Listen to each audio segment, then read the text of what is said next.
They call it the news. It's meant to inform you. But do you ever really feel informed? Here, we look for the signal in all that static. I'm Caesar, and welcome to Strange Frequency.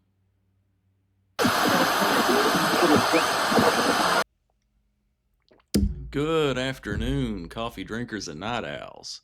And just like this is a damn good cup of coffee, it is damn good to be back. We've about got the studio set up, still work in progress. Been busier than usual lately, but let's get this show started. Tonight's opening segment, the digital convenience effect. We spent some time listening, so now we start understanding. There's something subtle happening. Life is becoming easier, faster, more efficient. And on the surface, that sounds like progress. I mean, efficiency removes waste, am I right? But discussions around the digital convenience effect suggest something else. Technology has reduced the amount of effort required for almost everything. Navigation, outsourced. Memory, outsourced. Problem solving, assisted. And over time, the brain adapts to that environment. When effort is no longer required, the brain stops preparing for it. Instead of thinking deeply, people start skimming. Instead of remembering, they search. Instead of solving, they defer. Instead of watching a long video, they go for the short. This isn't accidental, it's adaptation. So the question becomes, what happens when convenience becomes the default? When every system removes friction, what happens to the person inside of it? So here's what we know. When effort disappears, so does resistance. They go hand in hand. And resistance is where the growth happens. If you never struggle with something, you never fully develop the ability to handle it. So over time, people don't become more capable, they become more dependent. And God bless, is that not the goal of all this? Doesn't it seem? And dependence doesn't feel like weakness. It feels like convenience. It feels efficient. It feels normal. But beneath that, something shifts. Patience declines. Focus shortens. Shorts. Tolerance for difficulty stops.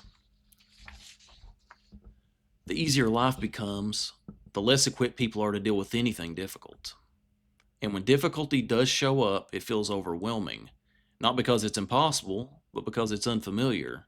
Hence SSRIs, hence the increasing rise in therapy of people your age and sometimes younger than you telling you how to make adult decisions and live your life. This isn't about rejecting technology, or even therapy if it helps you. It's about understanding what constant convenience does.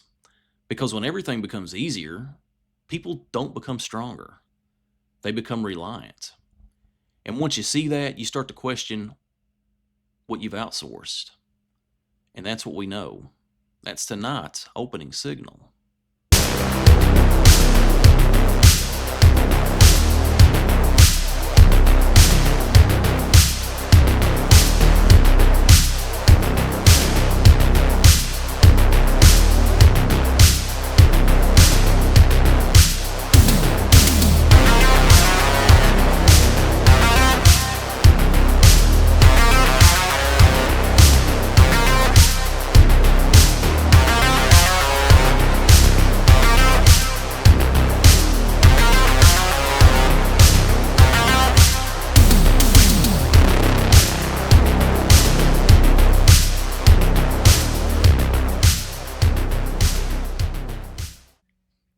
And for anybody wondering tonight, it is 100% coffee in the mug. Yeah, Caesar is running on empty. Should be good to go in a few days. But have you ever heard that outrage in and of itself is a business model? There's a pattern worth paying attention to there. The loudest content travels the farthest. The most emotional post gets the most engagement. Think of your rage bait from the right and the left on X, YouTube.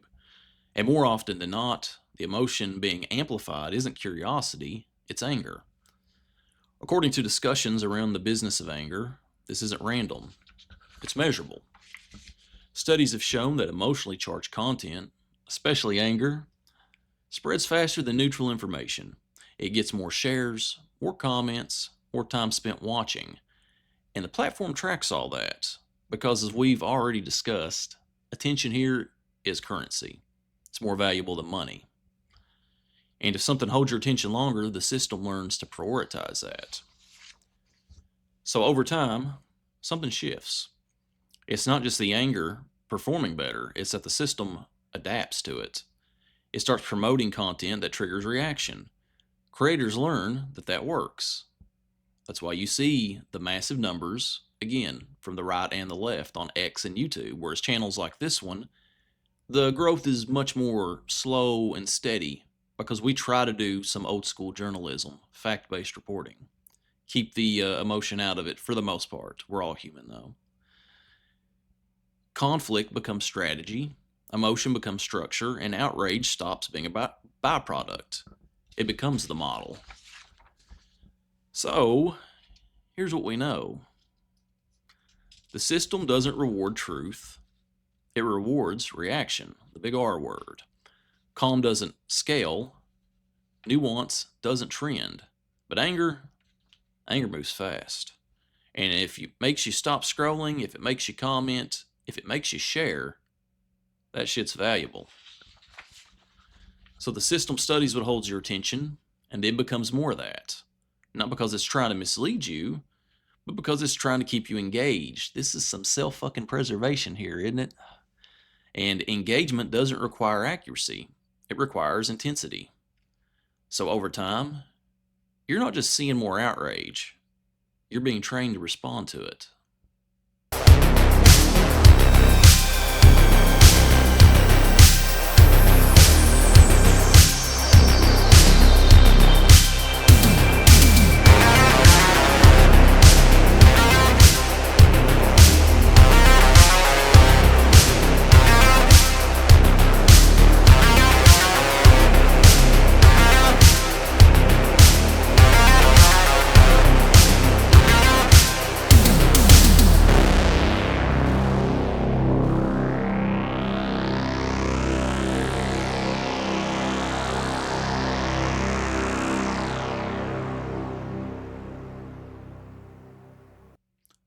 And now we get to finish out with my favorite segment, the others are why so serious kind of segments, culture and institutions, because we're touching on things affecting everyday life in ways that are probably not good for us.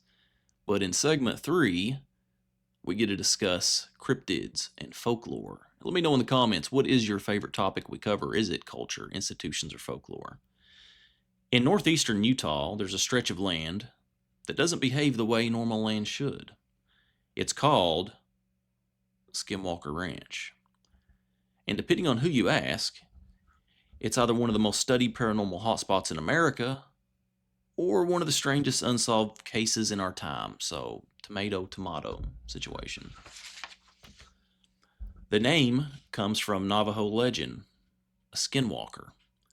It is said to be a shapeshifter, something that can take the form of animals, something that isn't supposed to be understood, and the land itself has a reputation for generations, long before cameras, long before investigators showed up. In the 1990s, a family moved on to the ranch, the Shermans, and that's when things escalated. They reported massive wolves. I'm talking big motherfuckers running around, right? Larger than anything they'd ever seen. One of them was shot at close range multiple times, and it didn't react. Then it just walked off. They reported cattle mutilations, animals found drained of blood, no tracks, no signs of struggle. They reported lights in the sky, objects moving in ways that didn't make sense, and then something even stranger, creatures appearing and then disappearing as if they were never fully there.